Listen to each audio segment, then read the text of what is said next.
আজকে প্রবাসীদেরকে নিয়ে আপনারা টিটকারি করছেন, মস্কারা করছেন। আমি আপনাদেরকে বলতে চাই ভাই, প্রবাসীরা যদি না থাকতো আর প্রবাসীরা যদি কষ্ট না করতো, তাহলে আমাদের বাংলাদেশের অনেক মানুষই চোর ডাকাত হইতো। প্রবাসে যদি না যেত তাহলে ডাকাতি করতো, চুরি করতো, ছিনতাই করতো। তাই প্রবাসে যাইয়া মিলিয়ন মিলিয়ন ডলার পাঠায়, আর আমরা বাংলাদেশে বসে বসে প্রবাসীদেরকে নিয়ে মস্কারা করি, আর প্রবাসীদেরকে অবহেলা করি, আর প্রবাসীদের বউদেরকে নিয়ে আপনারা মস্কারি করেন, টিটকারি করেন। স্বামী প্রবাসে, তুমি কিভাবে থাকো? আমি তাদেরকে বলতে চাই, সাবধান করে দিয়ে যাই।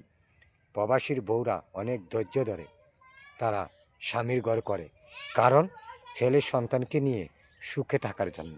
প্রবাসে পাঠাইছে সুখে, যেন টাকা ইনকাম করে আনতে পারে, সারা জীবন যেন ছেলে সন্তানকে নিয়ে সুখে থাকতে পারে। আর স্বামীও যায় এই ত্যাগ করে, কষ্ট নিয়ে, যে প্রবাসে যাইয়া আমার ছেলে সন্তানকে নিয়ে আমি বাড়িতে এসে যেন জীবনযাপন সুন্দরভাবে করতে পারি। আর আপনারা প্রবাসীর বউদেরকে নিয়ে টিটকারি করেন, প্রবাসীদেরকে অবহেলা করেন। আরে ভাই, আপনাদেরকে আমি বলতে চাই, প্রবাসীদেরকে নিয়ে যারা কথা বলবেন, আমি কিন্তু তার প্রতিবাদ করে যাব ইনশাল্লাহ।